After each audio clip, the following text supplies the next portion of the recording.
Salut les amis, j'espère que vous allez bien. Là, je vous fais une petite surprise, une perle rare du Bénin et même en toute l'Afrique. Là, on va aller visiter la cité lacustre de Gambier, la plus grande cité lacustre de l'Afrique de l'Ouest. Hein? Ça n'a pas changé, c'est toujours la plus grande? Oui, c'est toujours la plus grande. Plus de 40 000 habitants. 40 000 habitants qui vivent sur le lac. Là, vous pouvez voir derrière moi, il y a des pirogues, Les femmes qui reviennent du marché. il y a le marché. Il y a un marché flottant ici ou pas? Il y a un marché flottant à Gambier. Là derrière, vous voyez un grand cercle derrière moi. Je crois que C'est Acadia. c'est la pisciculture. C'est la pisciculture. Acadia, on appelle ça? Pour oui, Acadia. D'accord, Pêcher les poissons. Élever les poissons et les pêcher. d'accord. Alors là, j'ai la personne derrière moi. Bon, vous voyez peut-être pas bien à contre-jour. C'est Gilbert. C'est lui, mon guide. C'est le guide.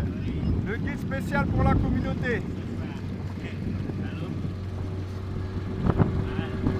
Alors en fait, Gilbert me corrigera, mais en fait, la cité lacustre s'est construite il y a quelques siècles pour justement éviter les...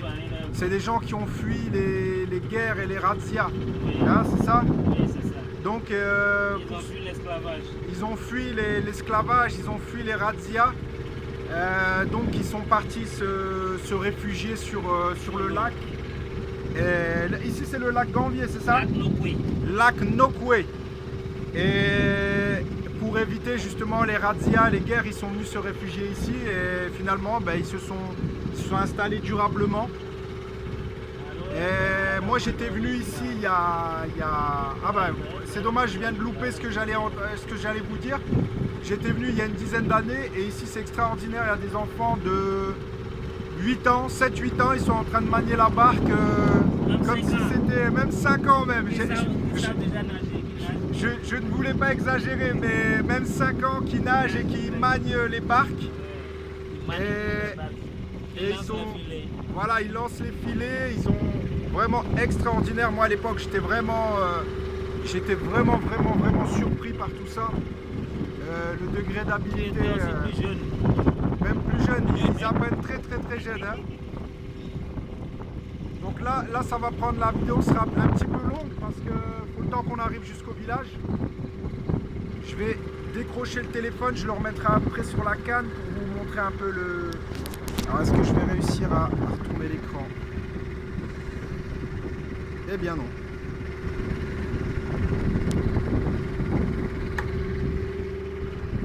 Alors vous voyez là il y a la pirogue, on a le navigateur, Le capitaine est là-bas, le monsieur capitaine Christophe.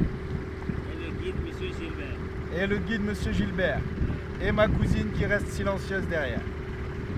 Le guide bilingue, anglais-français. Anglais-français, so you can speak English Yeah. quite well? Yeah. I think so. I can try to explain you everything about our Okay. And where did you learn English? At school or by yourself? That's school. And Oh. also, my parents live in Lagos. Oh, in Lagos, so you are Nigerian? No, I'm Beninese.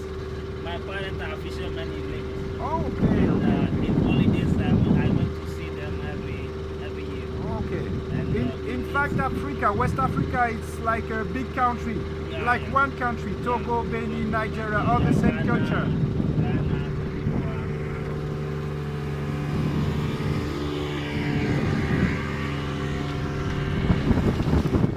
Bon, la vidéo va être longue, les amis, je suis désolé. Hein. J'ai préféré vous montrer ça dès le début. Vous voyez derrière moi? Ils sont en train d'acheter du poisson. Oui, il y a du commerce de poissons derrière moi sur le lac.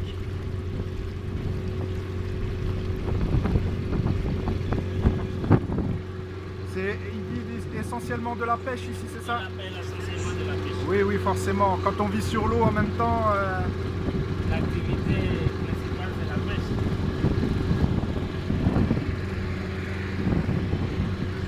donc, Là, c'est les branchages qu'on implante pour nourrir les poissons. Donc nous appelons Acadia. alors je suppose que vous entendez pas ce que dit Gilbert, mais là derrière les cercles, c'est des branchages qui posent pour nourrir les poissons. Ils appellent ça Acadia, c'est de la pisciculture. Donc ça m'a l'air bien plus présent qu'il y a quelques années. Il y en a beaucoup maintenant. Il y en a beaucoup maintenant parce que la population s'agrandit. La population s'agrandit, donc il faut nourrir les Cotonois. Les habitants de Calavi. Le village est fondé depuis 1717. D'accord, 1717. Nous avons quitté Adjatado pour venir nous installer à Gambier. D'accord. Et on était aidé par le crocodile pour pouvoir traverser le fleuve en ce temps-là. Ah, comment? Le totem, l'animal totem, c'est ça? Non, C'est pas le totem? ce n'est pas une légende, c'est une réalité. D'accord. Oui. Alors, je vous explique ce que Gilbert me dit, parce qu'avec le bruit du moteur, vous le voyez peut-être pas, vous l'entendez pas. Il m'explique que le village a été fondé en 1717. Et nous avons été aidés par le crocodile. Et pour aller s'installer sur L'île d'abord. l'île, Et quand la population commençait par agrandir, l'île ne nous suffisait pas. C'est là on est allé s'installer sur l'île. d'accord, Et on s'est adapté à l'eau, nous vivons de la pêche. d'accord. Alors je répète parce que vous entendez certainement pas, en fait en 1717, il y avait une petite île au milieu du lac Nokwe. Il y a quelques habitants qui sont venus, mais ensuite l'île ne suffisait pas. Donc c'est là qu'ils ont commencé à construire des habitations vraiment sur pilotis dans le lac. Et l'île existe aujourd'hui qui sert de cimetière à la population. Et l'île maintenant est encore là et elle sert de cimetière à la population. Donc je répète, hein, je ne fais que répéter, j'ai pas fait de recherche.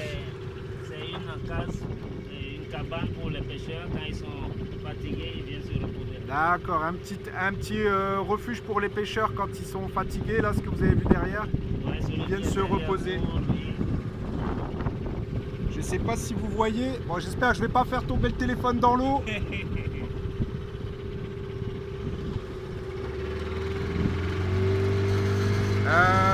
Oui, donc ce qu'il me disait aussi, c'est que, et ce n'est pas une légende d'après Gilbert, il y a un crocodile qui les a aidés à traverser de la berge jusque l'île. Il s'appelle Adjaï Fene. Adjaï Fene. Fene, oui. C'est un homme qui s'est transformé en crocodile pour aider la population à traverser le lac. Parce qu'en ce temps-là, quand ils sont venus au bord de l'eau, il n'y avait pas de pirogue pour traverser. Mais en quittant leur village d'origine à Djatado, ils avaient porté sur eux le photo qu'ils adoraient qu'on appelle Awatchenko. Quand ils ont consulté Awatchenko avec le phare a dit que c'est Awatchenko, c'est lui, c'est Adjaï Fene qui pourrait les sauver. Et quand Awatchenko a dit cela, donc ils ont commencé par préparer des potions. Ils ont commencé par prononcer des paroles incantatoires. D'accord. Jusqu'à ce qu'Adjaï Fene, lui, a disparu. Quand Adjaï Fene a disparu, quelques heures après, on a vu apparaître un grand crocodile. Et quand on a vu apparaître le crocodile, on sait que le crocodile est agressif. Donc on a aussi prononcé des incantations pour anéantir les effets néfastes du crocodile. Après, ils ont monté sur le dos du crocodile pour le faire traverser. Quand quelques-uns ils ont traversé, ils sont allés de l'autre côté sur l'île. Et ils ont coupé des arbres pour construire des plateformes. Et avec ces plateformes-là, ils sont venus de l'autre côté pour pouvoir faire traverser tout le monde. Quand tout le monde, ils ont rejoint l'île, les soldats du roi qui les poursuivaient sont venus de l'autre côté. Et comme eux, ils n'avaient pas le pouvoir de franchir l'eau, ils sont restés là, ils se sont retournés. C'est de là que la population a bâti le village Gambier. Gambier dit sauver et bien la collectivité. La collectivité est sauvée, la collectivité a trouvé la paix. D'accord. Gambier, ça veut dire la collectivité est sauvée. La collectivité a trouvé la paix. Et aujourd'hui, le village compte plus de 40 000 habitants entièrement sur l'eau. Mais à l'intérieur du village, il y a des terres artificielles, des terres qui sont rapportées pour apprendre à marcher aux enfants et aussi pour faire l'élevage. Mais pourquoi cela? C'est parce que quand on quittait Gambier pour venir à Calavi vendre du poisson, ou bien pour aller acheter à Kadia à Calavi, des branchages à Calavi, on nous identifiait par notre démarche. On n'avait pas une démarche normale. Et les gens nous appelaient Tofino Djagé. L'homme de l'eau est venu sur terre et il a vu que la terre est solide. On se moquait de nous. C'est de là que nos parents ont réfléchi pour dire mais sur l'eau, on peut aussi construire des terres artificielles, apprendre à marcher aux enfants pour que les gens ne se moquent pas d'eux. C'est de là qu'ils ont commencé par construire ces terres artificielles. Et aujourd'hui, nous avons une démarche qui est aussi normale que celle de ceux qui sont à Calavi. C'est ça maintenant. Et c'est le village, dans le village, nous avons des écoles primaires. nous avons la maternité, nous avons un hôpital et nous avons aussi un puits. Un puits, on a fait un forage où on a l'eau de source. D'accord, en dessous du lac, sous le lac. Sous le lac, sous le lac. sol. L'eau vient du sous-sol, à plus de 100 mètres de profondeur. Et le premier forage a été fait en 1956 par les Américains. Mais avant cela, on venait à Calavi pour acheter de l'eau potable à boire. Et aussi dans le village, nous avons le marché matinal que nous allons visiter. C'est un marché qui s'anime à partir de 4 h du matin. 4 h du matin, oui. C'est pour vendre les matériels de pêche et des repas aux pêcheurs. Parce que déjà à 4 h, même avant 4 h, il y a des gens qui vont déjà à la pêche. Et aussi, nous allons visiter le canal des amoureux. C'est le lieu de rencontre des amoureux le soir, un lieu de rendez-vous. La place du marché flottant, là où les gens viennent s'approvisionner en tout produit vivrier. On va voir aussi la maison du premier chef canton de Gambie, la zone administrative, la zone des églises où il y a des églises, plein d'églises à gauche et à droite. Ouais, on va aussi voir la maison du premier chef canton. Au temps colonial, il y avait des chefs cantons. Il n'y avait pas de chef de village. Il n'y avait pas de chef d'arrondissement, il y avait des chefs cantons. Vous allez voir aussi la mosquée, il y a une mosquée centrale, oui. Nous allons voir aussi là où avaient été érigés les villas de la francophonie. C'est des villas qui étaient construites en 1995 lors du 6e sommet de la francophonie africaine. Madame Chirac était venue, Bernadette. Je vais prendre un peu la vue et je pense que je vais faire la vidéo en 2 parties parce que comme il y a tellement de choses à dire, vous allez tout à l'heure me redire encore plein de choses. Je peux me mettre debout sinon Waouh! Bon, je vous la fais en deux fois la vidéo.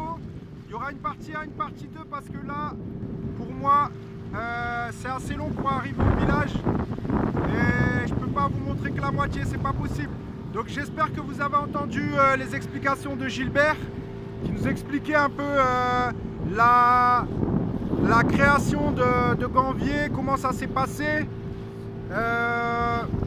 et l'histoire en fait. Il y a vraiment une véritable histoire. Alors, je parle au conditionnel, mais Gilbert me dit que c'est pas des légendes. Il y a un crocodile qui a aidé les premiers villageois à traverser le lac pour aller s'installer. Et ensuite, ils ont pu construire avec, comment expliquer ça, comme une jetée, on va dire, pour aller chercher les autres. Et ils ont réussi à échapper à ceux qui voulaient les attraper. Donc je vous dis à tout à l'heure pour la deuxième partie. J'espère vraiment que vous avez entendu l'explication. Si c'est pas le cas, c'est pas grave, je vous mettrai quand même la vidéo parce que juste le chemin pour arriver au village, je trouve déjà qu'il est sympa. Le village est situé à 8 km de l'Ambacare de Calavi. Ah ouais, là on en a pour combien de temps pour arriver? Encore 10 minutes, donc ça va faire beaucoup pour la vidéo. Je vous dis à tout de suite dans la deuxième partie.